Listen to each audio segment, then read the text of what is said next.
We live in this society where we're always striving for more, more. It's not enough. It's not enough. Do you ever find yourself saying that? It's not enough money. It's not enough time. It's not enough fill in the blank.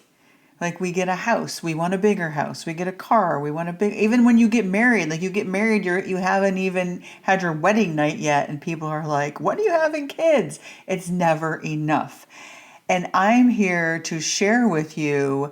It's actually a Jewish custom that I never heard of.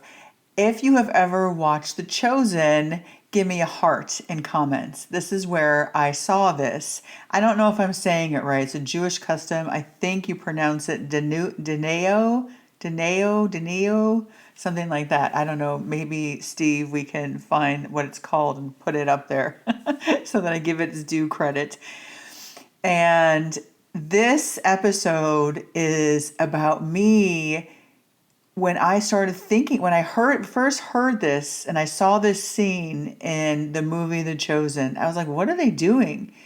Right? Why do they keep saying they're going around the table saying different things? And it would have been enough. It would have been enough. It would have been enough.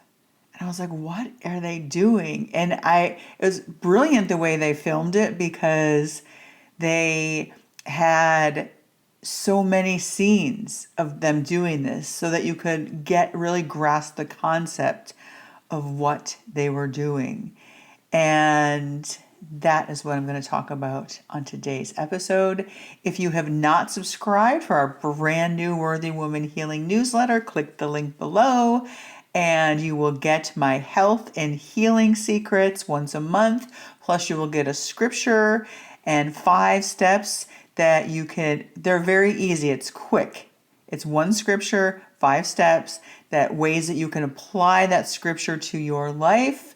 And we will update you on all things Worthy Woman Healing. Worthy Woman Healing helps you learn to welcome triggers so that you heal your mind, body, and soul from trauma, and you can have peace and clarity on next steps to take in your life. So click the link below and stay tuned.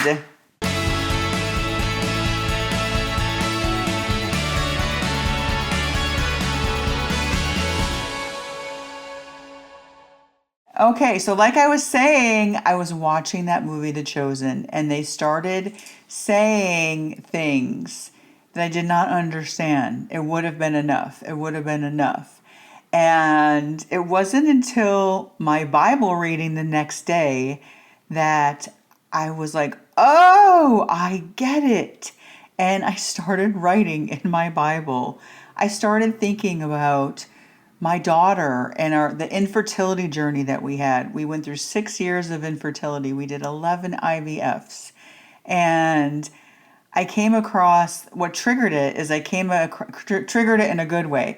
I came across in a memory a picture of me and my husband the first time we looked into her eyes. I had a C-section and I was really sad that I had a C-section. Drop a little heart emoji if you had a C-section and did you have any feelings around that? I felt really sad because I felt like I got robbed of holding my daughter for the first time. And this whole Dayenu, I don't know how you say it, this whole Jewish custom has got me with a completely different perspective because I started writing that if I saw my daughter's heartbeat for the first time, and if not seeing her heartbeat a second time, it would have been enough.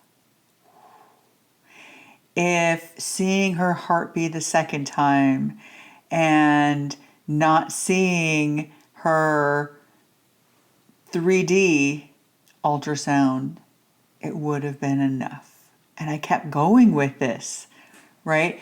If I had looked into her eyes after she was born and did not have the remaining 22 years of looking into her eyes, it would have been enough.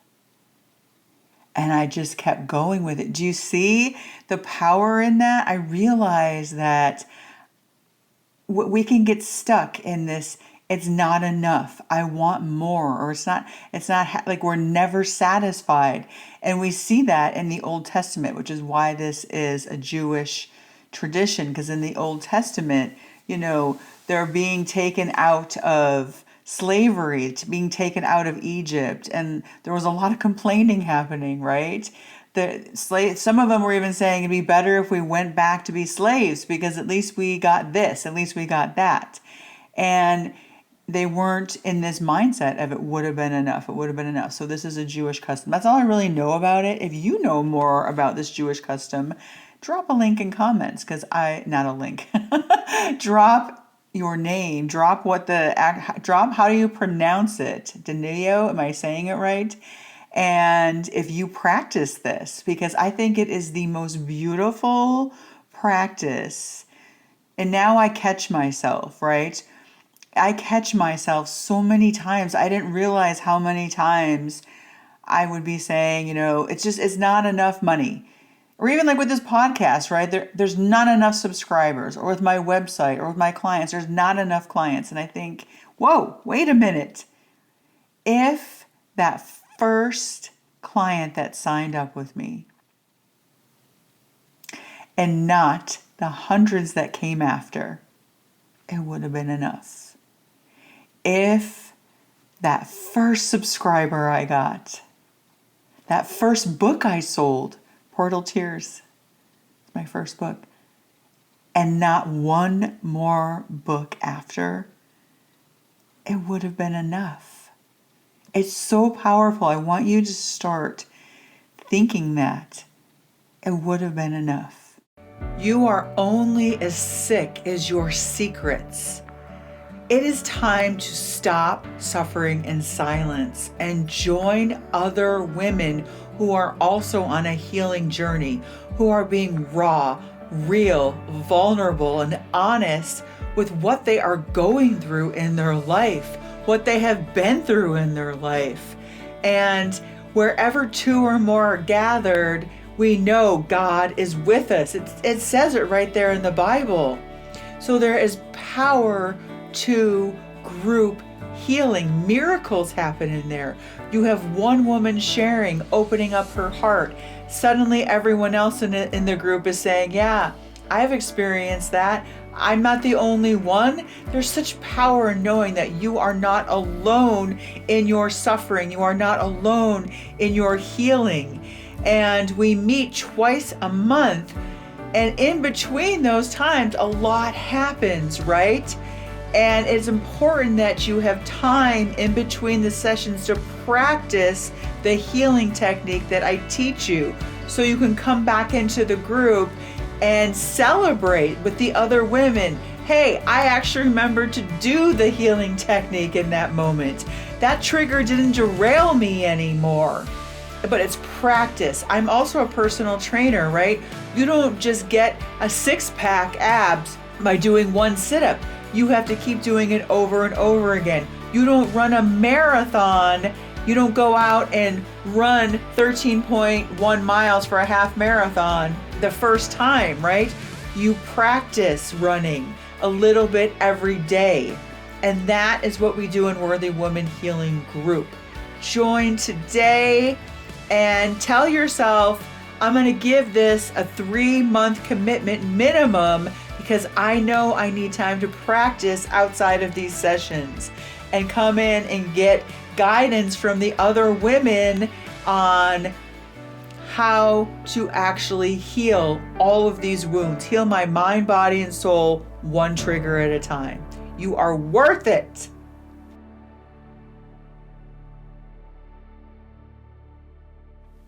Go through your life, go through the major events in your life, and see how God kept giving you more.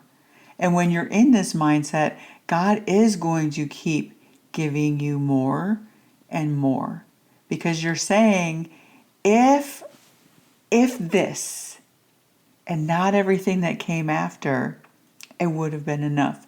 My husband and I, every year we celebrate our first date on April 4th. It was our first date and it was 39 years ago. I feel so old.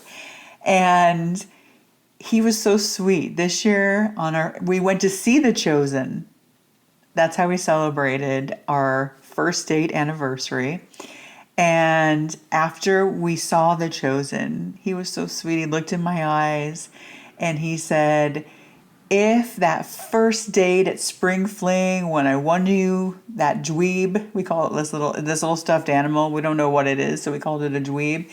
If that first date where I won you that dweeb and I saw your smile and I got to hear your laugh and make you laugh all night, if that, and had not all the other dates that happened after that, in the marriage, in the kid, and everything else that happened after that, it would have been enough. I know. So that's all I have to say. And if only this podcast episode and not one more, it would have been enough. I thought about that too. My daughter was part of this podcast, and I was really sad that she wasn't going to be on here anymore with me or doing our healing group anymore. She was an integral part of that group. She brought us all closer to Jesus, all closer to God. She's the one that prayed on the podcast and prayed in our group. She prayed over us. And instead of being stuck in the sorrow and wallowing, I said, if that first podcast episode I did with my daughter and had not the 6 months of all those episodes and all those groups we did together, it would have been enough. You are worth it.